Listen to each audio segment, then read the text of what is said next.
السلام علیکم سامعین، یہ ویڈیو مشتاق احمد یوسفی کے اہم ترین خاکے حاجی اورنگزیب کے حوالے سے ہے۔ اس میں خاکہ حاجی اورنگزیب کا جائزہ لیا جائے گا۔ تو آئیے دیکھتے ہیں۔ حاجی اورنگزیب کا تعلق ایک پٹھان قبیلے سے ہے۔ حاجی اورنگزیب کا خاکہ یوسفی کی کتاب آب گم میں موجود ہے۔ حاجی اورنگزیب لکڑی کا کاروبار کرتے تھے۔ بشارت کو لکڑی فروخت کی تو اس کی رقم وصول کرنے پشاور سے کراچی روانہ ہو گئے۔ یوسفی نے اس خاکے میں ان کے لکڑی کے کاروبار کے حوالے سے اور کراچی کے سفر سے لے کر بشارت کے گھر قیام کے تمام احوال کو نہایت اختصار کے ساتھ پیش کیا ہے۔ یوسفی نے حاجی اورنگزیب کے سراپے پر بہت محنت کی ہے اور انوکھے انداز میں ان کی سراپا نگاری کی ہے۔ حاجی اورنگزیب جسمانی طور پر بھاری بھرکم آدمی ہے۔ ان کا قد 6.5 فٹ ہے۔ کلا اتنا اونچا پہنتے ہیں کہ 7.5 فٹ قد معلوم ہوتا ہے۔ اس کے علاوہ وہ خان صاحب کے چہرے کے خد و خال اور آنکھوں کا نقشہ کھینچتے ہیں۔ اقتباس ملاحظہ کیجئے کہ خان صاحب وجیح اور بھاری بھرکم آدمی تھے۔ ان کی لغویات میں بھی وزن محسوس ہوتا تھا۔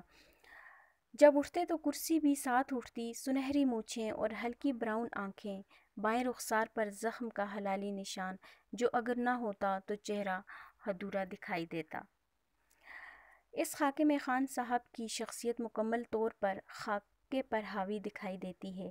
یوسفی کا قلم صرف مبدوع کی ذات، خصائل، حرکات و سکنات کے گرد گھومتا ہے اور حاجی اورنگزیب کی پہلودار شخصیت کو یوسفی نے منوان پیش کر دیا۔ چھوٹی چھوٹی بات پر خان صاحب کو غصہ آ جاتا اور مرنے مرانے پر اتر آتے۔ پستول ان کے پاس ہر وقت موجود ہوتا اور بات پہ بات گالی گلوچ کرنا ان کا معمول ہے۔ ان تمام باتوں کو خان صاحب مردانگی کی علامت سمجھتے ہیں۔ ان کی اس سوچ کے سامنے آتے ہی ان کی نفسیات سے پردہ اٹھتا ہے کہ خان صاحب کے نزدیک مردانگی کا معیار کیا ہے۔ خان صاحب کا خاکہ نہایت دلچسپی کا حامل ہے، جس کی تفصیلات غیر جانبداری اور مشاہدات کی روشنی میں پیش کر کے فن خاکہ نگاری کا پورا حق ادا کر دیا۔ خان صاحب کی یہ خواہش تھی کہ ہر شخص کا کوئی نہ کوئی ایک دشمن ہونا چاہیے۔ اس حوالے سے اقتباس ملاحظہ فرماتے تھے کہ دشمنی اور انتقام کے بغیر مرد کی زندگی بے مقصد، لا حاصل اور محمل ہو کر رہ جاتی ہے۔ ایک نہ ایک دشمن ضرور ہونا چاہیے، اس لیے کہ دشمن نہ ہوگا تو انتقام کس سے لیں گے؟ پھر برسوں منہ اندھیرے ورزش کرنے، بالٹیوں دودھ پینے اور تکیے کے نیچے پستول رکھ کر سونے سے کیا فائدہ؟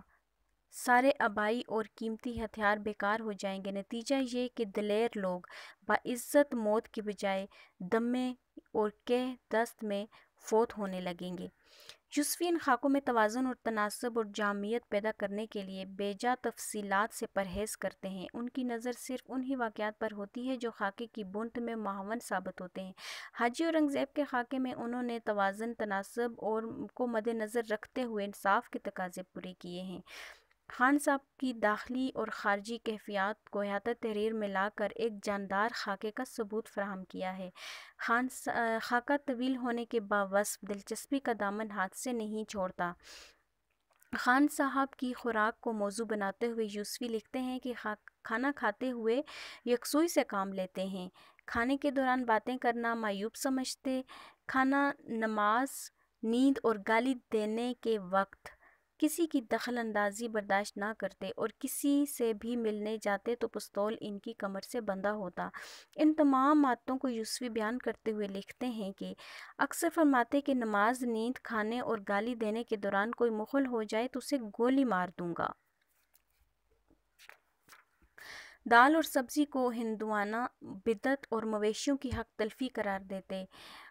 یوسفی لکھتے ہیں کہ حاجی اورنگزیب کا خاکہ نگاری کی تکنیک پر پورا اترتا ہے، کیوں کہ یوسفی نے نمایاں اور نمائندہ پہلوؤں کا لحاظ رکھتے ہوئے اس خاکے کی بنت کی ہے۔ حاجی اورنگزیب جو اپنی ظاہری حالت و کیفیت سے شدید طبیعت کے معلوم ہوتے ہیں، جن کی ہر بات سے دوسرے خوفزدہ رہتے ہیں، اتنے ہی وہ اندر سے دل کے صاف، سچے اور انسانیت نواز انسان ہیں۔ یوسفی لکھتے ہیں کہ خان صاحب مخلص، محبتی اور مجلسی ہیں۔ ان کو مذاق کرنے کی عادت بھی تھی اور مذاق میں دوسرے کو چھیڑتے انہیں تیش دلانے میں خان صاحب کو بہت مزہ آتا تھا۔